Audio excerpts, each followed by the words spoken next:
We have a hilarious controversy here, y'all. I mean, this is fun. So Mediaite has this headline: right-wing TV host insists he wasn't duped by fake Trump for nearly 17-minute interview. So I'm going to play the video for you. Understand something. This is still up in the air. People are still debating whether or not this was really Trump or this wasn't Trump. So I guess the claim is somebody was using some sort of AI voice conversion therapy or something. Therapy, that's not the right word. AI voice conversion technology or something. I mean, we'll listen to it. I'll give you my take. I'm curious what you guys think. But so this right-wing media outlet had a 17-minute interview with somebody who they thought was Trump, and it might not actually be Trump. Let's listen and we'll determine ourselves. That's what I don't understand. You have Republicans that are looking, if the money trail turns out to be what it is going to turn out to be, because I don't think, when you have all these corporations and you have all of these different methods of, even all the aliases, who ever heard of, got more aliases than Al Capone had. It kind of sounds like him, but it also doesn't sound like him. It's definitely like distorted kind of voice. It's possible it is him, but he's like high as balls on Percocet or some sort of substance, or he just had some dental work done and he has Novocaine, so his jaw is all numbed up, so he's talking like this. Right off the bat, I'll just say, jump ball, 50-50. I have no idea.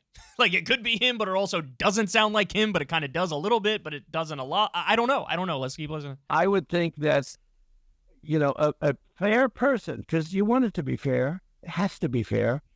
A fair person, they weren't fair to me at all, by the way. That was just, you were told to impeach. The people, they didn't even know what they were voting for. But a fair person would, you have no choice but to impeach. He's stolen money. And the $1 billion, that's a big statement. I mean, that statement, when I first heard that, I said, wow, that really is a quid pro. I don't know. So what's happening now is apparently, so Mediaite ran this headline. I don't know if other outlets covered it, but they reached out to the network, and the network responded and basically said, like, they doubled down.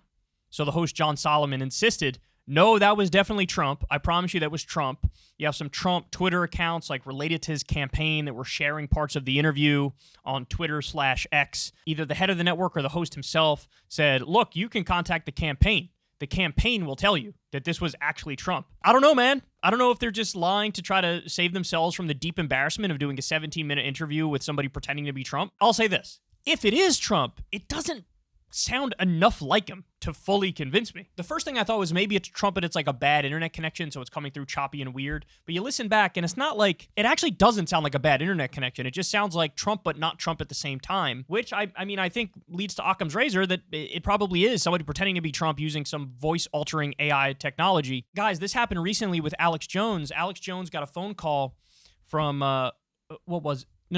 was it Tucker got a phone call from somebody who he thought was Alex Jones, or Alex Jones got a phone call from somebody he thought was Tucker, but it wasn't Tucker?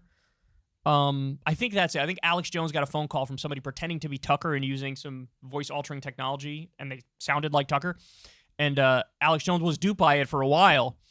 And so clearly we have the ability to do this now, right? So look, I'm leaning 60% in favor of it's not Trump. The only thing that makes me reserve judgment just a little bit is that the network is like super confident, and they're basically saying like contact the Trump campaign and they will tell you that it was them. I don't have any connections to the campaign, or else I would reach out to the campaign. Hey, is that it? I don't know, but here, I'm going to play it for you one more time so you get a sense of what's going on here. What I don't understand, you have Republicans that are looking, if the money trail turns out to be what it is going to turn out to be, because I don't think, when you have all these corporations and you have all of these different methods of...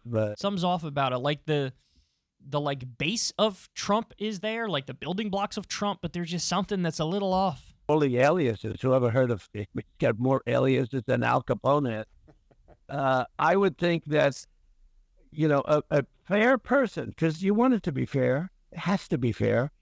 A fair person, they weren't fair to me at all, by the way. That was just, you were told to impeach. The people, they didn't even know what they were voting for. But a fair person would, you have no choice but to impeach. He's stolen money. And the $1 billion, that's a big statement. I mean, that statement, when I first heard that, I said, wow, that really is a quid pro quo. I truly don't know. I'm 60% on the side of it's not him, because something's a little off about it, and that's obvious. But I'm curious what all you guys think. Put in the comment section below. Do you think it's him? Do you think it's not him? Curious how this breaks down. I'm curious what percentage of you think it is him, what percentage of you think it's not him. But it's certainly a debate.